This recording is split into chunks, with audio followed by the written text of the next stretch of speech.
1 जून 2018 को छत्तीसगढ़ के महासमुंद जिले के किशनपुर में रहने वाले चैतन्य साहू के घर में काम करने वाली त्यागी राणा, जो कि रोज की तरह सुबह 10 बजे के समय सफाई करने के लिए गई। योग माया साहू के क्वार्टर पर जब वो पहुंची तो उसने देखा कि दरवाजे के बाहर से ताला लगा हुआ है।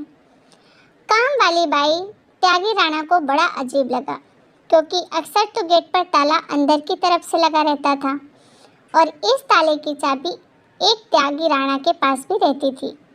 इसलिए वो अपने पास वाली चाबी से गेट का ताला खोलकर अंदर चली गई। फिर उसने कमरे के दरवाजे को हल्का सा धक्का दिया तो दरवाज़ा खुल गया, लेकिन कमरे में कोई भी नहीं था। उसके बाद त्यागी राणा योग माया को आवाज़ लगाती हुई घर के आंगन में पहुंची, लेकिन आंगन में खून ही खून देखकर वो घबरा गई और वहां से चीखती चिल्लाती हुई बाहर की ओर भागी और सीधी स्वास्थ्य केंद्र में पहुंची। मितानिन हिद्दीबाई साहू के पास पहुंची, क्योंकि योग माया उसी स्वास्थ्य केंद्र में ही नौकरी करती थी। त्यागी राणा ने अपनी आंखों देखी सारी बात बताई तो स्वास्थ्य केंद्र में मौजूद स्टाफ के सभी लोग तुरंत ही योग माया के क्वार्टर पर पहुंचे। लेकिन वहां का नज़ारा देखकर सभी चौंक गए, क्योंकि वहां योग माया साहू का पति चैतन्य साहू और उसके बड़े बेटे तन्मय की खून से लथपथ लाशें आंगन में पड़ी थी और दूसरे कमरे में छोटे बेटे कुणाल का खून से लथपथ शव चारपाई के एक कोने में पड़ा था। स्वास्थ्य केंद्र के बाद खबर देने के बाद त्यागी राणा वहां के सरपंच सुरेश खूंटे के घर पहुंच गई। सरपंच ने जब ये सुना कि चेतन के घर में 4 लोगों की हत्या कर दी गई है तो वो हैरान हो गए और फिर कुछ ही समय में ये खबर पूरे किशनपुर में फैल गई। देखते ही देखते सैकड़ों लोगों की भीड़ जमा हो गई। सरपंच सुरेश खूंटे ने पिथौरा थाना के थाना प्रभारी को फोन करके इस घटना की सूचना दे दी। जैसे ही फोन आया वो तुरंत अपनी पुलिस टीम के साथ घटनास्थल के लिए निकल गए। थाना प्रभारी ने घटना स्थल पर पहुंचकर मौका मुआयना किया और फिर उन्होंने इस घटना की सूचना आला अधिकारियों को दी। इस हत्याकांड की सूचना मिलने के कुछ देर बाद ही एएसपी संतोष सिंह, एएसपी संजय और एएसपी उदय किरण घटना स्थल पर पहुंच गए।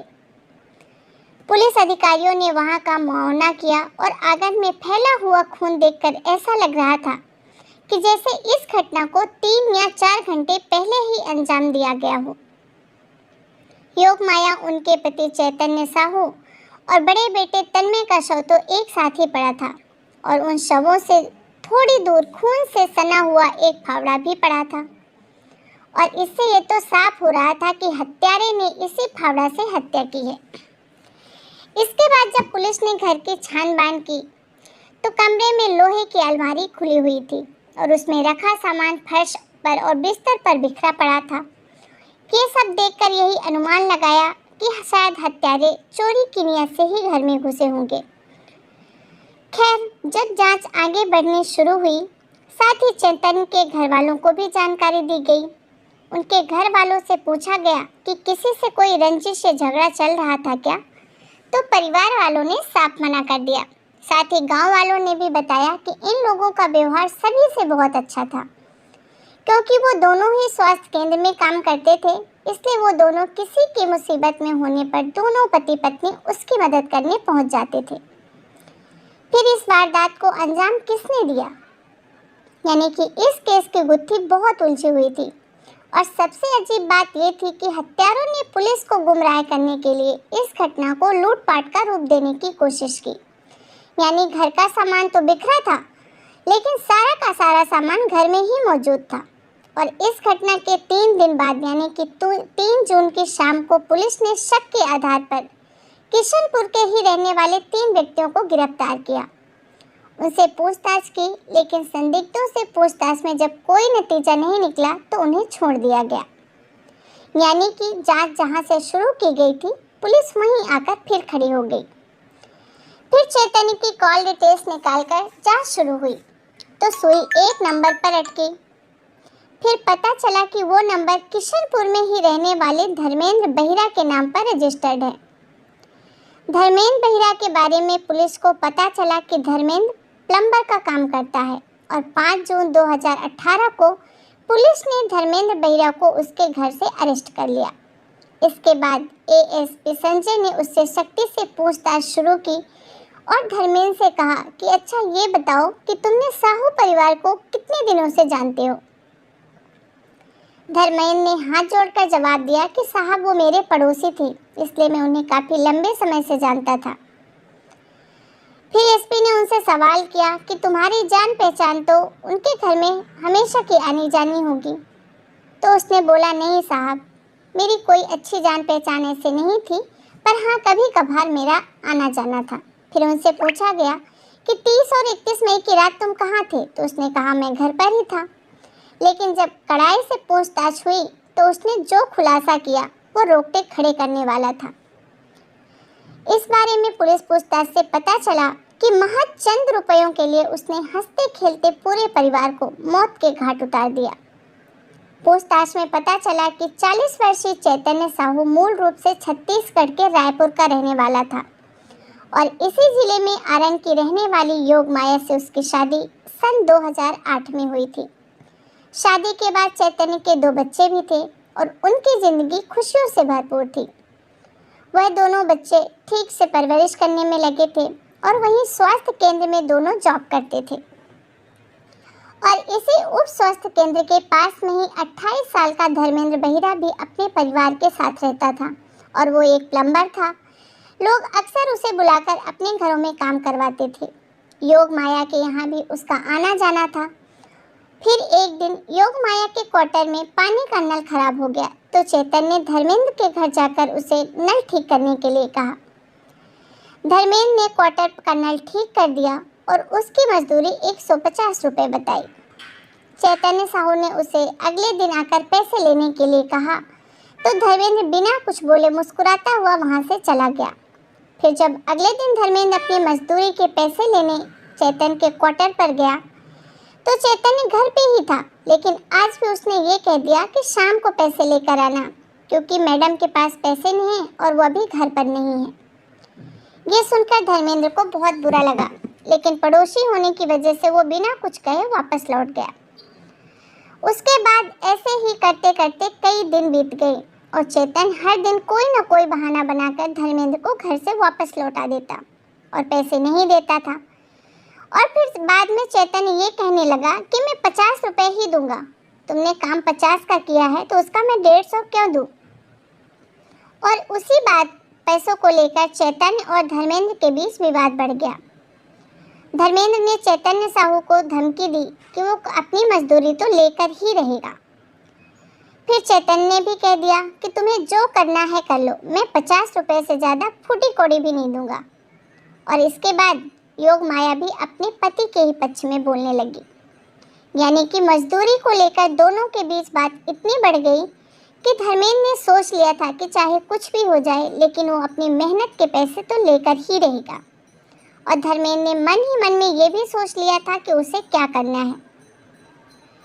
फिर क्या था, वो तो वहाँ से उस टाइम पे चला गया। धर्मेंद्र उसके क्वार्टर में हमेशा आता जाता था, इसलिए कहाँ पर कौन सी कीमती चीज़ रखी है और उस घर के वो कोने कोने से वाकिफ था। कहाँ गहने रखे हैं सारी जानकारी धर्मेंद्र को थी।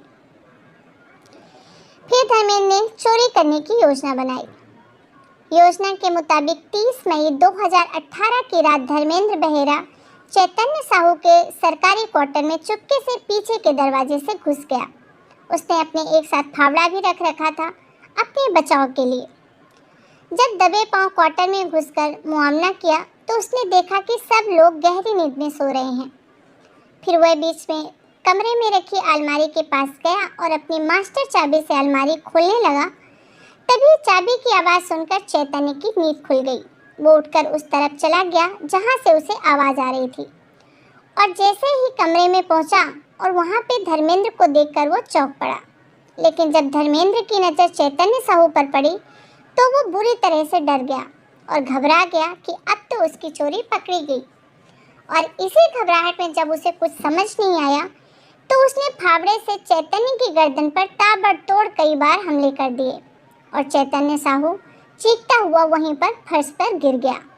उसके नीचे गिरने की आवाज़ को सुनकर पत्नी योग माया की भी नींद खुल गई और वो भी उसी कमरे में आ गई जहाँ पर उसका पति लहूलुहान पड़ा था और देखकर उसके मुंह से भी चीख निकल गई।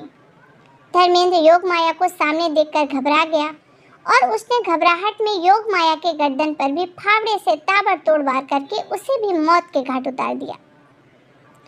इसी बीच अपनी माँ की आवाज़ सुनकर बेटा तन्मय भी उठकर उसी कमरे में आ गया और उसने धर्मेंद्र को पहचान लिया, इसीलिए धर्मेंद्र ने उसको भी मौत के घाट उतार दिया।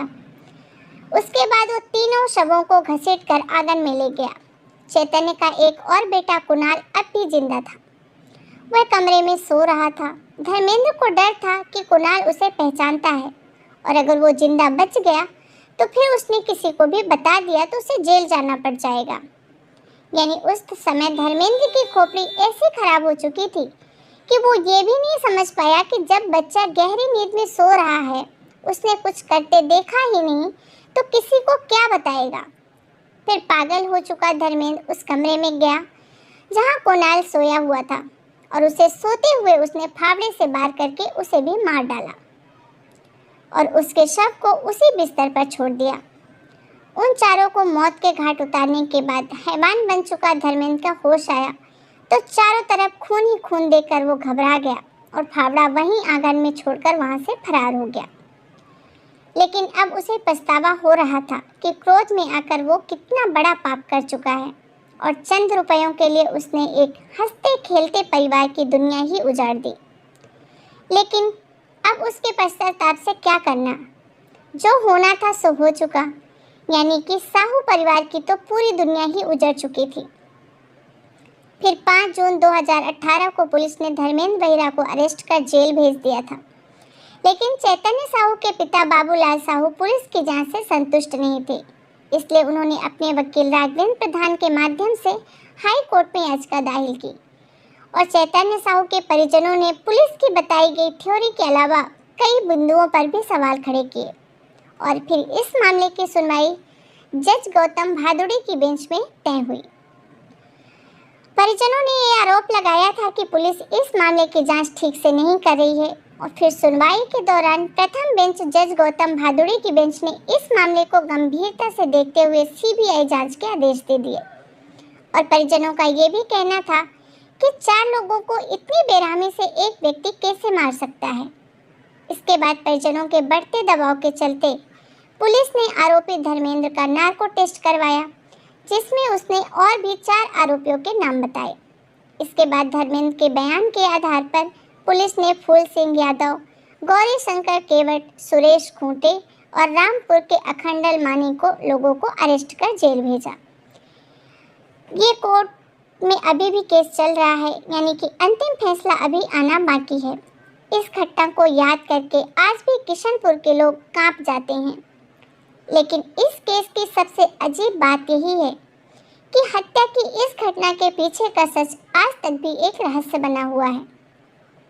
तो दोस्तों, इस घटना को सुनाने का मेरा उद्देश्य किसी का दिल दुखाने या किसी के मन को ठेस पहुंचाना बिल्कुल नहीं है। मेरा तो सिर्फ इतनी कोशिश है कि आपको जागरूक करें ताकि आप ऐसी घटना से बच सकें। आपको सचेत करना हमारी यही ड्यूटी है। इस पूरी घटना के बारे में आपकी क्या राय है, हमें कमेंट बॉक्स में ज़रूर बताएं।